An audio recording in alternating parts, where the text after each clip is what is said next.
Thank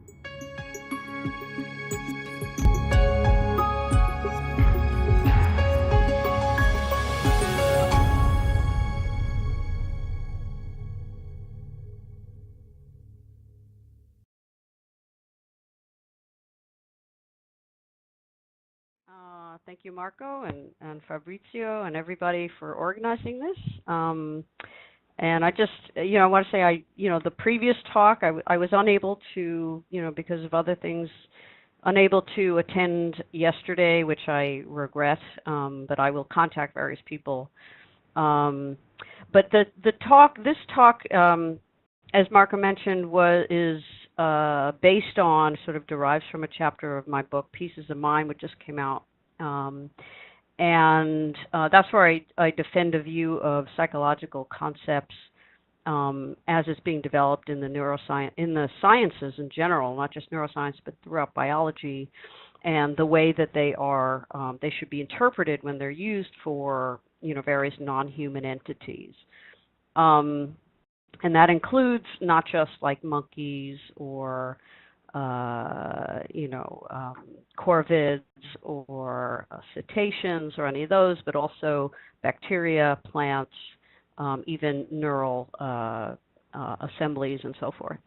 Right. So one of the implications of the view that I defend there, which I call literalism, which is to say that the uses of terms like making a decision, all the cognitive terms that we've in a sense been talking about in the previous talk, these are at least are being ascribed to all these different sorts of entities at different levels of within, say, a mechanistic explanation.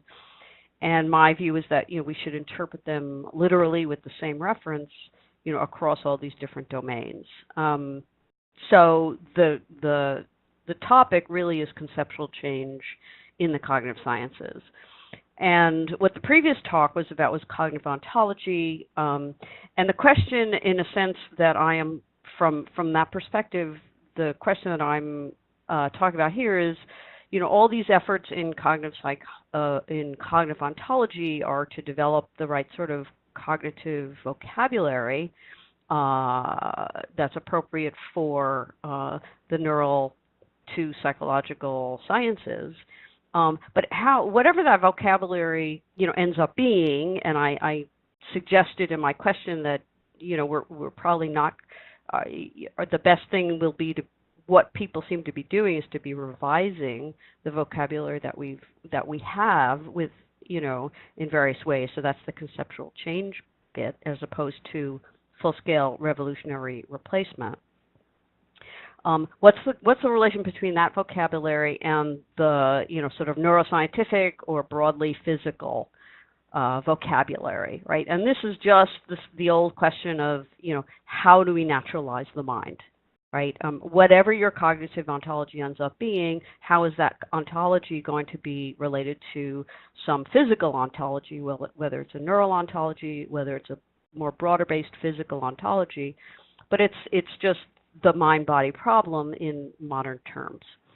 So what I want to do here, these are the parts. I'll go a little bit through homuncular explanation and its constraints, on the mechanistic explanation and its constraints, and then I'll sort of do the new stuff, which is naturalizing the mind. What is it that we're really looking for? And I can kind of go through the first two parts fairly quickly because I think most people here are very familiar with both homuncular explanation as well as mechanistic explanation. Okay, so homunculi, as many people are aware, that's a method of naturalizing the mind. It's arguably the sort of received view in lieu of any other alternative at the moment. So on this view, as Lycan puts it, we account for the subject's intelligent activity by positing, not by positing a single homunculus within the subject, whose job it is to simply perform that activity, but by reference to a collaborative team of homunculi whose members are individually more specialized and less talented. And let me see if I can get this. Similarly, Dennett, right? He's another one who has articulated this view as well. If one can get a team or committee of relatively ignorant, narrow-minded, blind homunculi to produce the intelligent behavior of the whole, this is progress. If we then look closer at the individual boxes, we see that the function of each is accomplished by subdividing it via another flowchart into still smaller, more stupid homunculi. Eventually, this nesting of boxes within boxes lands you with homunculi so stupid that they can be, as one says, replaced with a machine, right? And one discharges, as to use Dennett's term, the very fancy homunculi from one scheme by organizing armies of such idiots to do the work, right? So the idea is we do a functional explanation, a functional decomposition, to put it in more Commonsy terms, of the cognitive capacities that we are developing for human beings and whatever other creatures. In other words, the target of the ascriptions in a cognitive ontology that's in development. And we break those down into smaller and smaller, stupider and stupider, homunculi, that's a metaphor, but simpler, stupider capacities until we discharge them, we get rid of them. So that's the relationship between the, as Dennett puts it, the personal level and the subpersonal level, and that's how Dennett also makes that. So Dennett puts it, the subpersonal level is the level of hemi, demi, semi, proto, quasi, pseudo processes that figure in explanations that posit agent-like systems that have part of the prowess of a person, until you get to simpler, less person-like agents that are so stupid that they can be replaced by a machine. Okay, and the reason why this is the kind of overall metaphysical framework for naturalizing the mind is a fear of, if you don't do it this way, your explanation is going to be, you're not going to get an explanation, right? So as Dennett puts it, a non-question begging ontology will be a psychology that makes no ultimate appeals to unexplained intelligence. And that condition can be reformulated as the condition that whatever functional parts the psychology breaks the subjects into, the smallest or most fundamental or least sophisticated parts must not be supposed to perform tasks or follow procedures requiring intelligence. Okay, and Bechtel adds that if you assume a homunculus with the same capacities as the agent in which it is posited to reside, clearly produces no explanatory gain.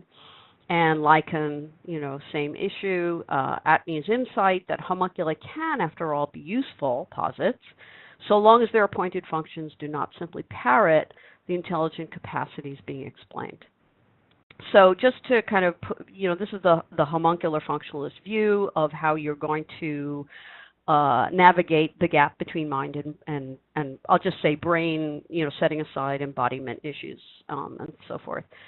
So homunculi in this picture are their subpersonal level posits in a functional decompositional explanation of personal level intelligence, and these satisfy certain conditions, right? First of all, they're non-identical to the capacity that is to be explained. They are also stupider, so right there, so there's a hierarchy of stupidity here. They're less full-blooded, they're hemi, demi, semi, quasi-proto, whatever it is, than the capacity that they explain. And this hierarchy ends up with eliminating or discharging them by gradually reaching a level of no intelligence or full-fledged stupidity, right, where you're no longer trafficking in cognitive terms, right? You've bottomed out of your cognitive ontology. And the motivation for this is to avoid idle explanations, right, that produce no explanatory gain, or the question being circular, something along those lines. Okay, so that's the homuncular picture. The mechanistic picture with which everybody who is listening here is very familiar. You have, first of all, you have the historical mechanists. A number of people have gone through this history in their writings, where the original mechanists rejected Aristotelian explanation, right, where everything, including importantly life and importantly for some people the mind, could be explained in terms of direct contact, push-pull motion. And it was debated whether the mind could be explained in a mechanistic way as well. So you had de la Mettrie on the one side, you had Leibniz on the other side. But that was sort of the introduction of mechanistic explanation as a general approach to explanation in science, throwing out Aristotelian type explanation, final causes and that kind of a thing.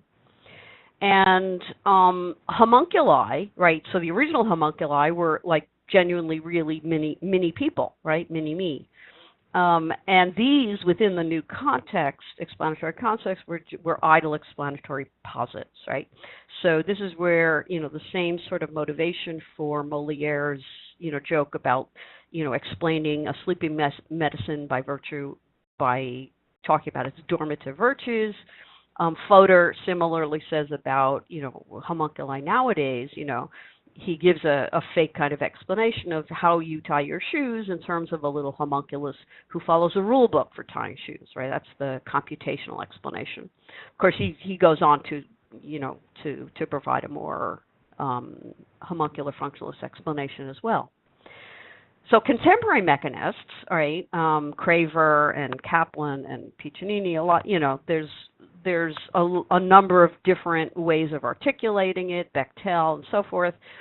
So this is basically explanation by parts and wholes in terms of their organization, the organization of the parts and their dynamics that explain, how the whole manages to do what it does.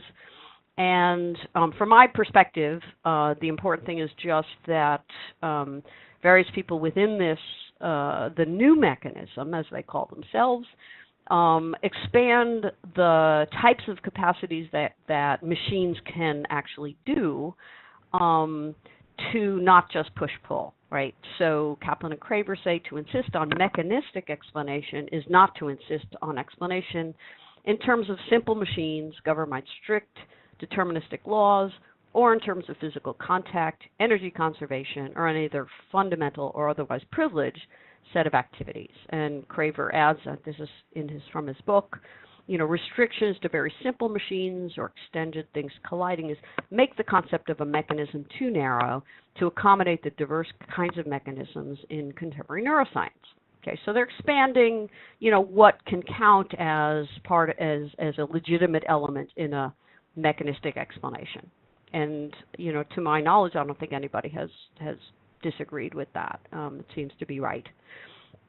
So what happens is, in the new mechanism, given this, there's sort of obvious violations of the homuncular functionalist adequacy conditions, in general and in particular, right? So general cases, a piece of machinery will lift its boxes because its engines have a camshaft, and that camshaft lifts the valve covers. A piano string will vibrate, right? Exhibits simple harmonic motion, in part because the molecules in the string vibrate. And as Nancy Cartwright has pointed out, independently, harmonic oscillators come in all shapes, all sizes, at all different levels of ontological composition. In economics, you have exchanges of goods and services between countries, which are explained in part by exchanges of goods and services between companies, which in turn are explained in terms of exchanges of goods and services between individuals. And you might even say your mouth, will open, right, when you want to in an intentional action, and it will be in part because your neuron and cardiac cell membranes are opening, right, in sending action potentials and so forth.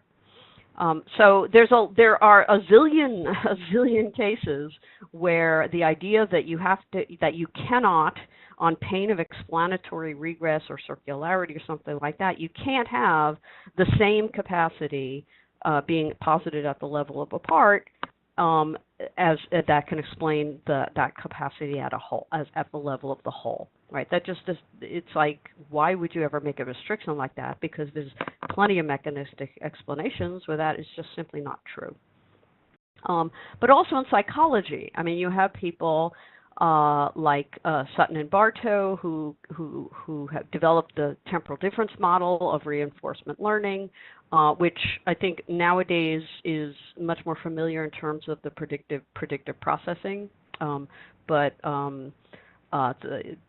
that's the essential idea of the TD model, and they theorized explicitly that this was for what they called adaptive elements. And even though they developed the model based on behavioral data from dogs, like Pavlovian, or human beings and entities of that type, they also surmised that it would apply also to neural populations, for example. And so I won't go more into detail of that. And anyway, and William Wibsat, has also remarked, rhetorically, but still, the idea of memory. And there's lots of different concepts of memory, but the idea is just that, which is it? Is it a property of molecules, neural circuits, tracts, hemispheres, brains and vats, embodied, socialized, and culturated beings, or institutions? And his, the implication here is that, well, all of them, right? I mean, why do we have to choose? There's also been arguments, in the historical, philosophical literature against homuncular functionalist adequacy conditions. One is that you don't need non-identity. So this was pointed out by Elliot Sober. Planets rotate in part because their atoms rotate. What's true, as he points out, is this explanation, right, doesn't tell us, first of all, what rotating is, right? And it doesn't tell us, like, how a particular item rotates, right? A planet and an atom, or atomic nuclei. I should have put atomic nuclei rotate. But it doesn't follow from the fact that the explanation isn't complete that the planets and the atomic nuclei can't both rotate, right? And so he's asked, well, why, what's the problem for the the psychological case? But also Eric Margolis pointed out, you don't even need increasing stupidity, right? So he argued that there's no a priori reason to restrict explaining capacities to the stupider ones, right? And his example is Freudian psychology, which posited a very complex non-conscious. And there's also, Rube Goldberg, of course, famously concocted these ways of doing very simple things like brushing your teeth by very complicated means. And of course, the background issue is just, our intuitions about what is stupider or not stupider are really not good ways to do science, right? I mean, for a long time, we thought playing chess was like this really, hard thing to do. But, as Rodney Brooks and many other people working in robotics have shown us, just getting something to walk upstairs or go walk through an environment is extremely hard, right? And so it was the you might say the anti-representationalists, arguing against the original sort of computational views, that showed, just getting an organism to interact adequately with its environment is a really complicated thing, and playing chess in certain ways is not complicated. So, as Sober puts it, what then is wrong with smart homunculi? Why must homunculi be stupider than we are if Chinese box explanations, as he adopts the label, are permitted in other domains? Okay, so what exactly is the issue here?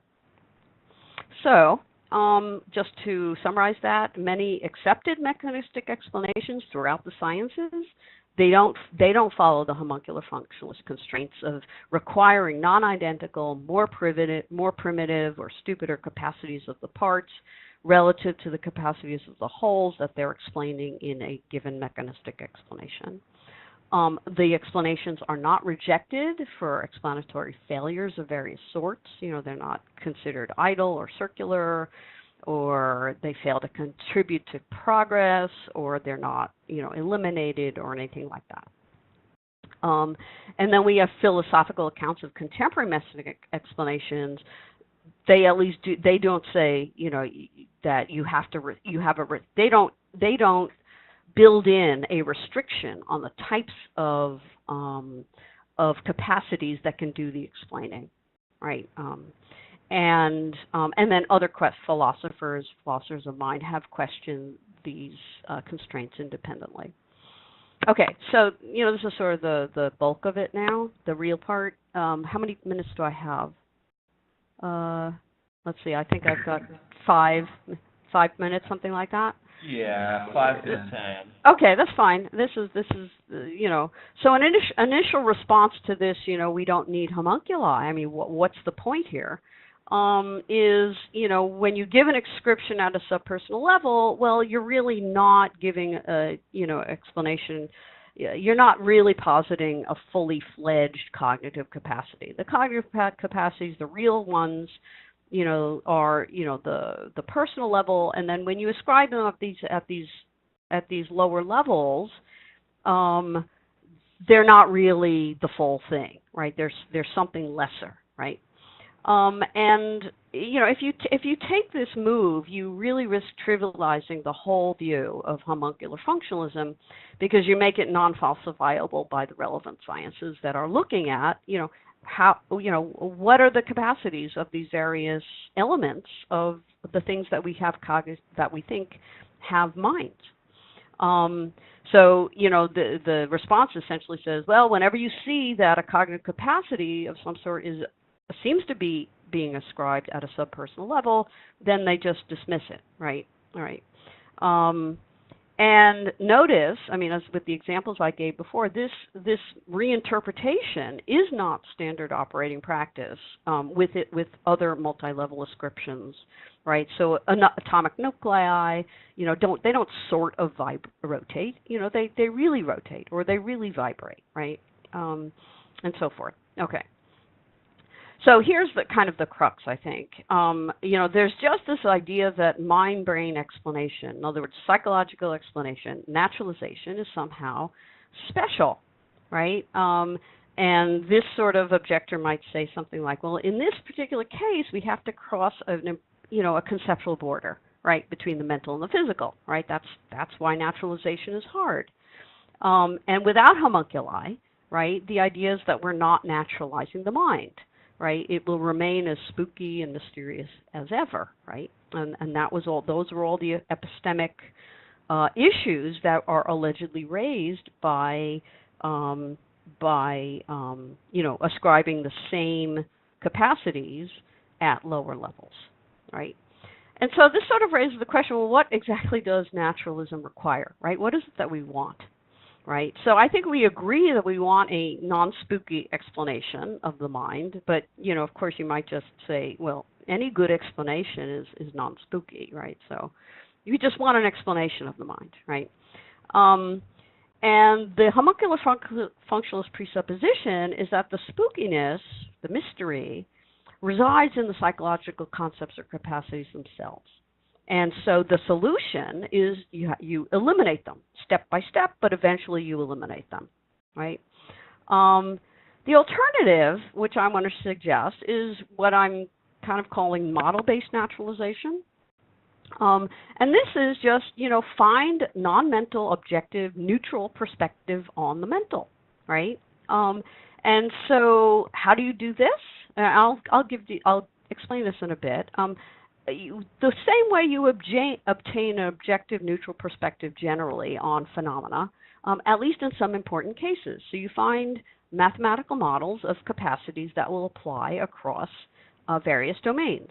The harmonic oscillator model, right? It applies at different levels, right? So across different domains at different levels. And that model gives you constraints on what it is for something to be a harmonic oscillator when something is not a harmonic oscillator. And, the idea is, well, when something is a harmonic oscillator, it satisfies these equations.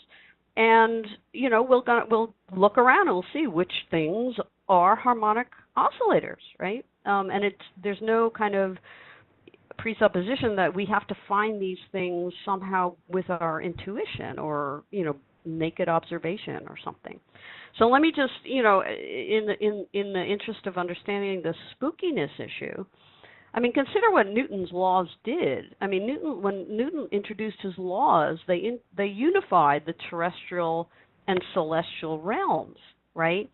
And before then, the heavens were these mysterious, divine, things. The stars were heavenly. It was and that gap between the terrestrial and the divine is at least as mysterious, if not more so, than the mind-body gap, right? But there he had, not exactly a model, but, certain mathematical equations that applied across these domains. And, in that sense, the mystery of the heavens kind of disappeared. You had an explanation of why these things work as they do. Obviously, there's more going on, but the idea that we can't somehow get rid of the spookiness just seems to be a presuppose something is essentially spooky about the mind, as opposed to we just don't have a good explanation yet, although we're getting there. So, for example, I mean, you have, I mentioned before, harmonic oscillation. You have equations of angular momentum, right? They apply to planets. They apply to ballerinas. They apply to atomic nuclei. All of these things, right, do these things in various different ways. So you're going to want to give a mechanistic account for how a planet rotates, how a ballerina rotates, how an atomic nucleus rotates. Right? But what makes them all cases of rotating, right, is the fact that they satisfy these equations, right? And they help you illuminate the phenomenon of rotating. First of all, and I think this is important, it's an important lesson, I think, for cognitive ontology, it builds on our prior understanding of what rotating is, right? It's not like we're just blindly going out there. We have an idea, and the question is, how do we make that concept more precise? And it also provides an objective criteria not dependent on us, our human perspective. It provides objective criteria for fixing the extension of what it is for something to rotate, right? So I, call those the familiarity and objective constraints conditions, right? So psychologists are developing and using similar, sorts of models. Now, there's the term model. I go into this in the paper a bit more, but the term model is used for a lot of different things, and so I'm not going to go into that issue there. I mean, what uses of the term model have to be supplemented and so forth. But the point is that psychologists are developing these models. And they're using them across domains, right? And I mentioned the temporal difference model. Another interesting case is the drift diffusion model, Roger Ratcliffe, of two-choice decision-making, which is being used, across a wide variety of biological taxa, right? And these models, right, they're mathematical models of the sorts of behavioral evidence that we use to infer to the presence of a cognitive capacity and its subcapacities, right? These are being used across various domains where otherwise we wouldn't realize that they actually have these capacities, that their behavior satisfies a particular pattern that we've identified as being, this is showing, this thing is making a decision. So let me just summarize this, okay? As my last screen. Modern-day homunculi are idle posits. They're boogeymen in principle, and they're treated as such in practice, right? So the a priori restriction of psychological capacities to the personal level is just epistemically unmotivated. And second of all, naturalization doesn't require elimination, right? I mean, we sort of know this, but it's worth emphasizing. It requires explanation, right? And you can get that explanation by having objective, some neutral criteria for determining when you have and when you don't have a particular capacity, right? And then, of course, I'm not saying that. I'm not even saying that you want to then explain how the models are realized, right? So you want more to be said. But this is an important aspect of how you determine when a particular entity exhibits a particular capacity. So that's it.